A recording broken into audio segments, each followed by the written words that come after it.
Hello நண்பர்களே, இந்தியாவிலிருந்து குவைத்திற்கு வரும்பொழுது நாம் ஊறுகாய், மசாலா பொடிலாம் எடுத்துகிட்டு வருவோம். ஆனால் ஒரு இந்தியர் 16 கிலோ கணேஷ் போயிலை எடுத்துகிட்டு வந்திருக்காரு. இப்போ நீங்கள் வீடியோவில் பார்க்குற காட்சிகள் என்ன அப்படிங்கிறத பார்க்க போகிறோம். குவைத்தினுடைய பல முக்கியமான தகவல்களும் இருக்குது இந்த வீடியோவில். வீடியோ முழுவதுமாக பாருங்கள்.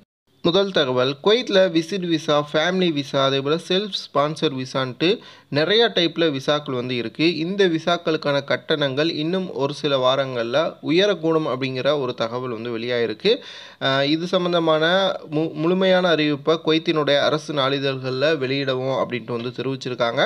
குவைத்தில் இப்போ பார்த்தீங்கன்னா விசிட் விசா அதேபோல் குடும்ப விசாக்கள் எடுப்பதற்கு குறைந்தபட்ச சம்பள வரம்பு அப்படிங்கிறது கிடையாது. யார் வேணுமானாலும் குவைத்திற்கு அந்த விசாவில் ஃபேமிலியை கூட்டிகிட்டு வர முடியும் அப்படிங்கிற சூழல் இருக்கிறதால இந்த குறைந்த கட்டணம் இருக்கும் பொழுதே அதேபோல் எந்த ஒரு பிரச்சனையும் இல்லாத நேரத்திலேயே உங்களுக்கான குடும்ப விசாக்களை எடுத்துக்கோங்க. அடுத்த தகவல், குவைத்தில் நாம் வேலை பார்க்கும் பொழுது இந்தியாவிலேருந்து வாரோம்னா ஏதாவது குவைத்தில் இருக்கும் பொழுது தேவைப்பட பொருட்களை எடுத்துகிட்டு வரோம். ஆனால் ஒரு இந்தியர் என்ன பண்ணியிருக்காருனா 16 கிலோ அளவிற்கு கணேஷ் புகையிலையை அவருடைய லக்கேஜில் வச்சு எடுத்துகிட்டு வந்திருக்காரு. இவர் தெரிஞ்சு எடுத்துகிட்டு வந்தார். அதாவது இதெல்லாம் ஒரு புகையிலை ஐட்டத்தில் போதைப்பொருள் ஐட்டத்தில் சேராது அப்படின்னு நினச்சி எடுத்துகிட்டு வந்துட்டாரா என்ன அப்படிங்கிறது தெரியலை. ஆனால் அவருடைய லக்கேஜில் 16 கிலோ கணேஷ் புகையிலையை கொத்து கொத்தாக எடுத்து அழிச்சிருக்காங்க. இந்த நபர் தற்பொழுது சிக்கலில் மாட்டியிருக்காரு.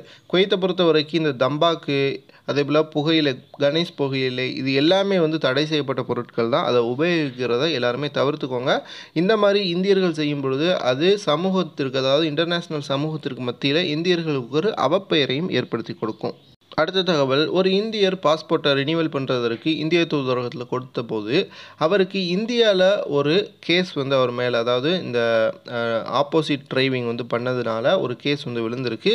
இதை கிளியரன்ஸ் பண்ணால் தான் உங்களுக்கு பாஸ்போர்ட் இங்கே ரினிவல் பண்ண முடியும் அப்படின்ட்டு இந்திய தூதரகம் குவைத்தில் சொல்லியிருக்காங்க. இதனால் அவருடைய பாஸ்போர்ட்டை ரினிவல் பண்ண முடியாத சூழலும் அவருடைய வேலையை இழக்கக்கூடிய ஒரு சூழலும் ஏற்பட்டிருக்கு. இவர் குஜராத் மாநிலத்தை சார்ந்தவர் அப்படின்னு சொல்லியிருக்காங்க. தற்பொழுது இந்தியாவில் ஒரு லாயரை வைத்து நீதிமன்றத்தில் வழக்கு தொடர்ந்து அந்த அந்த கேஸை வாபஸ் வாங்குறது அல்லது அதை கிளியர் பண்ணுறதற்கான வேலைகளில் இறங்கியிருக்காரு.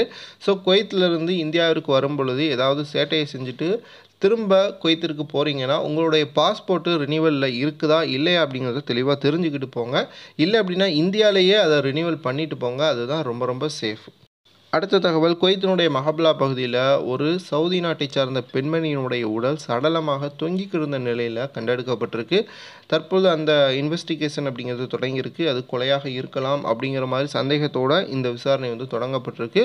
குவைத்தில் எல்லாருமே சேஃபாக இருங்க. அதுவும் அப்பார்ட்மெண்ட்களில் இருக்கிறவங்க, ஃபேமிலியாக இருக்கிறவங்க சண்டை சச்சரவு இல்லாமல் நிம்மதியாக வாழ்வதற்கான முயற்சி எடுங்க. வீடியோ பார்க்குறவங்க சேனலை சப்ஸ்கிரைப் பண்ணுங்கள், மறக்காமல் லைக் பண்ணுங்கள், உங்களுடைய நண்பர்களுக்கு இந்த வீடியோவை அனுப்பிவிடுங்க.